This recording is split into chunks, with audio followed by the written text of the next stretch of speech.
മാന്യ സുഹൃത്തുക്കൾക്ക് ഇലഞ്ഞൂർ ബ്ലോഗിൻ്റെ പുതിയൊരു വീഡിയോയിലേക്ക് ഹാർദവമായ സ്വാഗതം. പ്രിയ സുഹൃത്തുക്കളെ, ഇന്ന് നമ്മൾ കാണുന്ന വീഡിയോ എന്ന് പറഞ്ഞപ്പോൾ ശംഖുപുഷ്പം നമുക്കെല്ലാം സുപരിചിതമാണ്. ഒട്ടനവധി ഔഷധ ഗുണങ്ങളും ഒപ്പം നമ്മുടെ നിത്യജീവിതത്തിൽ ഉപയോഗിക്കാൻ പറ്റുന്ന ഒരു പച്ചമരുന്ന് കൂടിയാണ് ഈ ശംഖുപുഷ്പം. ഇപ്പോൾ എൻ്റെ കയ്യിലിരിക്കുന്നത് രണ്ട് നിറത്തിലുള്ള ശംഖുപുഷ്പ പൂക്കളുണ്ടാകുന്ന ചെടികളാണ്. ഒന്ന് വെള്ള, ഇത് നീല. ഇത് എങ്ങനെയാണ് കുള്ളനായിട്ട് നമുക്ക് നട്ടു വളർത്തി പരിപാലിക്കാൻ പറ്റുന്നത് എന്നാണ് ഞാൻ ഇന്ന് പ്രിയപ്പെട്ട സുഹൃത്തുക്കളുമായിട്ട് പങ്കുവെക്കുന്നത്. സാധാരണ ഇത് വള്ളിയായി ഉയരങ്ങളിലേക്ക് പോവും. അങ്ങനെ നിറയെ പുഷ്പിച്ച് നിൽക്കുന്ന കാഴ്ച ഹൃദയഹാരിയാണ്, അതായത് ഹൃദയത്തിന് സന്തോഷം നിറയുന്നതാണ്. അപ്പോൾ ഇത് നമുക്ക് ചെടിച്ചട്ടിയിൽ എങ്ങനെയാണ് കുള്ളനായിട്ട് വളർത്തുന്നത് എന്നാണ് ഇന്ന് ഞാൻ പ്രിയപ്പെട്ട സുഹൃത്തുക്കളുമായിട്ട് പങ്കുവെക്കുന്നത്. അപ്പോൾ അതിന് നമ്മൾ ചെയ്യേണ്ട കാര്യം എന്ന് വെച്ചാൽ, ഇപ്പോൾ നമുക്ക് ഇത് റോഡ് സൈഡിൽ നിന്നൊക്കെ ധാരാളമായിട്ട് പിഴുതെടുക്കാൻ പറ്റും. അതുപോലെ ഇത് ഉള്ള വീടുകളിൽ നിന്ന് നമുക്കിതിന് തൈ വാങ്ങിക്കാൻ കിട്ടും. അപ്പോൾ ഇതിപ്പോൾ ഇച്ചിരി വലിയ കഴിഞ്ഞ വർഷം ഉണ്ടായ ഒരെണ്ണമാണ്. അത് ഞാൻ പിഴുതെടുത്ത് വേര് ഇത്രയൊക്കെ നിർത്തിയതിന് ശേഷം ബാക്കി വേരും നീക്കം ചെയ്ത് ഞാനിപ്പോൾ ഈ ചെടിച്ചട്ടിയിലാണ് ഇത് നടുന്നത്. രണ്ടും നടാൻ പോവാണ്. ചെടിച്ചട്ടിയിലാണ് നടുന്നത്. അപ്പോൾ ചെടിച്ചട്ടിയിൽ നടുമ്പോൾ നമ്മൾ ശ്രദ്ധിക്കേണ്ട ഒരു കാര്യം, ചെടിച്ചട്ടിക്ക് നല്ല ദ്വാരം ഉണ്ടാവണം. അതായത് നമ്മൾ ഇതിന് ഒഴിച്ചു കൊടുക്കുന്ന വെള്ളം ഇതിനകത്ത് കെട്ടി നിൽക്കാതെ ഈ വെള്ളം പോകണം. ആ രീതിയിൽ നമ്മൾ ഒരു ദ്വാരം ഉണ്ടാക്കിയിട്ടതിന് ശേഷം മാത്രമേ നമ്മൾ ചെടികൾ നടാനായിട്ട് ശ്രമിക്കാവൂ എന്നുള്ളതാണ് സത്യം. ഇതേ കല്ല് നമ്മൾ വെച്ച് ഈ ദ്വാരത്തിൻ്റെ മുകളിൽ വെക്കണം. ഇല്ലെങ്കിൽ നമ്മൾ ഇട്ട് കൊടുക്കുന്ന മണ്ണൊക്കെ വീണ് ഈ ദ്വാരം അടയാനിടയാവും. ഇങ്ങനെ ഒരു ഒന്നോ രണ്ടോ കല്ല് വെച്ചാൽ മതി, വെക്കുന്നുണ്ടതാവും. ഇങ്ങനെ നമ്മൾ കല്ല് വെച്ചു. ഇനി നമ്മൾ ചെയ്യേണ്ടതെന്ന് വെച്ചാൽ, കുറച്ച് കരിയില നമ്മൾ ഇതിനകത്തിടണം. കരിയില ഇടുകയെന്ന് വെച്ചാൽ, നമ്മൾ ഇട്ട് കൊടുക്കുന്ന മണ്ണ് കട്ടി പിടിക്കാതെ ഇരിക്കാൻ വേണ്ടി കരിയില ഇടുന്നത്. കാരണം മണ്ണ് കട്ടി പിടിച്ചു കഴിഞ്ഞാൽ വേരോട്ടം സുഖമാവത്തില്ല. അപ്പോൾ ഈ ചെടി ക്ഷയിക്കാൻ സാധ്യതയുണ്ട്. അങ്ങനെ വരുന്നുണ്ടെങ്കിൽ പുഷ്പങ്ങളുടെ എണ്ണം കുറയും.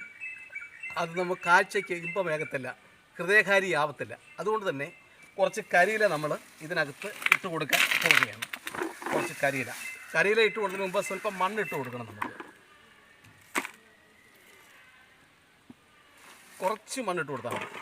കുറച്ച് മണ്ണ് നമ്മൾ ഇട്ട് കൊടുക്കുന്നത് എന്തിനാണെന്ന് വെച്ചാൽ, നമ്മൾ ഇട്ട് കൊടുക്കുന്ന കരിയില ഈ മണ്ണുമായിട്ട് ലയിക്കണം. എങ്കിലേ ഇത് വളമാവത്തുള്ളൂ.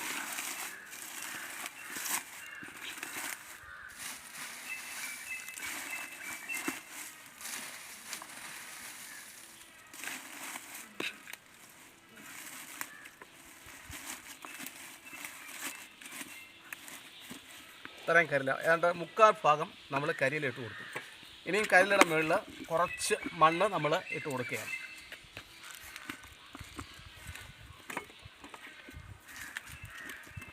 മണ്ണിട്ട് കൊടുത്തു. ഇനി നമുക്ക് എന്ത് ചെയ്യണം? ഇത് ഇങ്ങോട്ട് ഇറക്കി വെക്കണം. ഇറക്കി വെച്ചിട്ട് മണ്ണിട്ട് കൊടുക്കണം.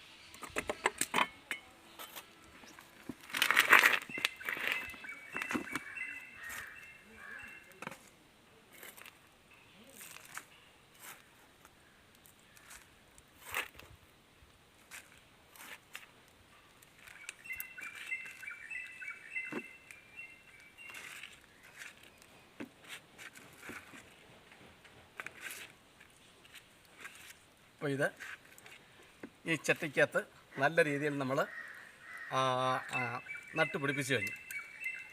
ഇനി നമ്മൾ ചെയ്യേണ്ടതെന്ന് വെച്ചാൽ, ഇതിന് നമ്മൾ ഇടുന്ന വളമെന്ന് വെച്ചാൽ ചാരവും വേപ്പിൻ പിണ്ണാക്കും മാത്രമേ നമ്മൾ ഇടുന്നുള്ളൂ. ശംഖുപുഷ്പത്തിന് എല്ലുപൊടി ഒരു കാരണവശാലും നമ്മൾ ഇടരുത്. കാരണം ശംഖുപുഷ്പം എല്ലുപൊടി ഇട്ട് വളർത്തേണ്ട ഒരു സസ്യമല്ല എന്ന കാര്യം നമ്മൾ പ്രത്യേകം ഓർമ്മിക്കണം. വേപ്പിൻ പിണ്ണാക്കാണ്.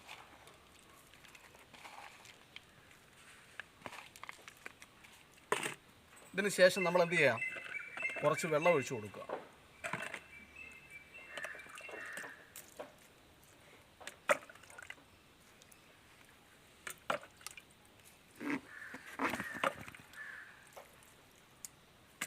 ഇനി കുറച്ച് മണ്ണൂടെ ഈ വളത്തിൻ്റെ മുകളിൽ ഇട്ട് കൊടുക്കണം.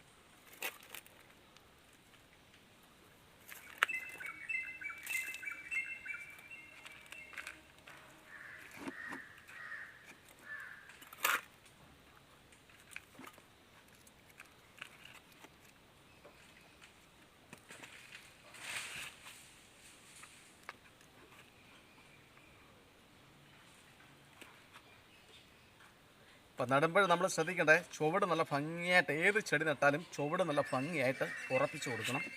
ചുവട് നല്ല ഭംഗിയായിട്ട് ഉറപ്പിച്ച് കൊടുക്കുക എന്താണെന്ന് വെച്ചാൽ ഇതിൽ നിന്നും പുതിയ വേരുകൾ ഉണ്ടാകുമ്പോൾ ശക്തി ഉണ്ടാവാനാണ്. നമ്മൾ ഈ ഉറപ്പിച്ച മണ്ണിനെ അതിജീവിച്ചുകൊണ്ട് വേരുകൾ ശക്തിയോടെ കിളിച്ചു വരും. പിന്നെ നമ്മൾ ചെയ്യേണ്ടത് കുറച്ച് കരിയില ഇതിൻ്റെ പുതയിടുക, കുറച്ച് കരി, കാരണം ഈർപ്പം നിലനിർത്താനാണ്. ഈർപ്പം നിലനിർത്തുക, പുതയിട്ടിട്ട് നമ്മൾ കുറച്ച് വെള്ളം കൂടി നമ്മൾ ഒഴിച്ചു കൊടുക്കണം. കുറച്ച് വെള്ളം കൂടി നമ്മൾ ഒഴിച്ചു കൊടുക്കണം.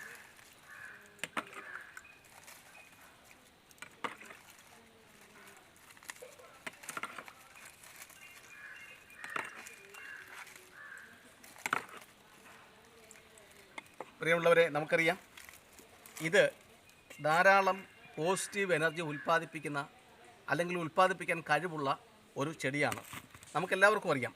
അതുപോലെ തന്നെ ഒട്ടനവധി രോഗങ്ങളെ ചികിത്സിച്ച് സുഖപ്പെടുത്താൻ കഴിയുന്ന ഒരു ചെടിയാണ്.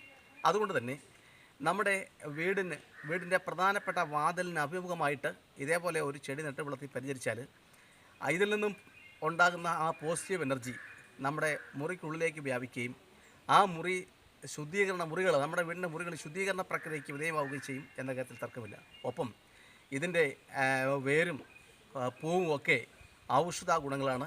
നിരവധി രോഗങ്ങൾ വരാതിരിക്കാനും രോഗങ്ങളെ ചെറുക്കാനും ഒക്കെ ഇതിന് കഴിയും. അത് ഞാൻ മറ്റൊരു വീഡിയോയിൽ നമുക്ക് പറയാം. പ്രിയപ്പെട്ട സുഹൃത്തുക്കളെ, ഇത്തരത്തിലുള്ള കൃഷി രീതികൾ, കൃഷി അറിവുകൾ, ഗുണങ്ങൾ ഒക്കെ അറിയാൻ താല്പര്യമെങ്കിൽ, ആ അറിവുകൾ ശേഖരിച്ച് സമാന ചിന്താഗതിയുള്ളവരിലേക്ക് എത്തിക്കാൻ താല്പര്യമെങ്കിൽ, ആദ്യമായിട്ടാണ് ഞങ്ങളുടെ യൂട്യൂബ് ചാനൽ കാണുന്നതെങ്കിൽ ദയവായി സബ്സ്ക്രൈബ് ചെയ്യുക, ലൈക്ക് ചെയ്യുക, ഷെയർ ചെയ്യുക. നാളെ വരെ എനിക്ക് വേണ്ട പൂർണ്ണ പിന്തുണ നൽകിക്കൊണ്ടിരിക്കുന്ന എല്ലാ സുഹൃത്തുക്കൾക്കും ഞാൻ ഹൃദ്യമായി നന്ദി അറിയിക്കുന്നു. എല്ലാവർക്കും ഒരിക്കൽ കൂടി നന്ദി, നമസ്കാരം.